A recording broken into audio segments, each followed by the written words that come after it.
Okay, so next we have the integral of e to the x times square root of 47 plus e to the x dx.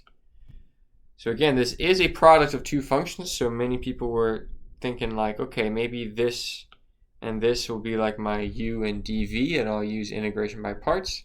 That's a very reasonable guess, or a reasonable thing to consider. But much like the previous problem, considering that in any way tends to be not very fruitful. So despite this being an integration by parts section, turns out that you don't really need integration by parts for this problem, and it's instead just another u substitution.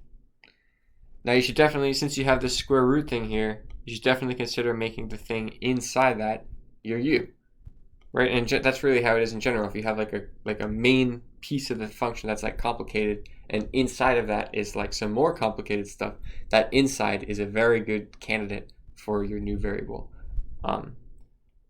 It depends if it works out or not, right? Of course, it depends on whether your du is going to work out to be the other stuff you have in your function. And in this case, that's exactly what happens.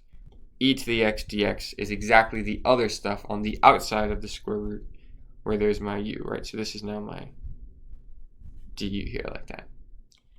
So to be a little more clear, I like to reorder it.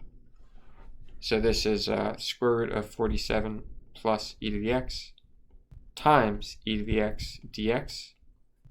And so now it's clear to see that this is the square root of u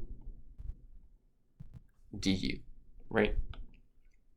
So it's the integral of the square root of u du, and integral square root of u du, of course, that's 2/3 u to the 3/2, right? Because it was u to the 1/2, and so you do power rule on that, and you get that, and that's plus c.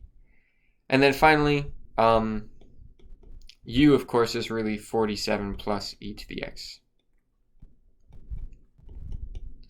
Now, in my personal opinion, that's the best way to say that, but some people like to use the dilapidated notation of 47 plus e to the x cubed and then square root, or some combination of those things. Sometimes they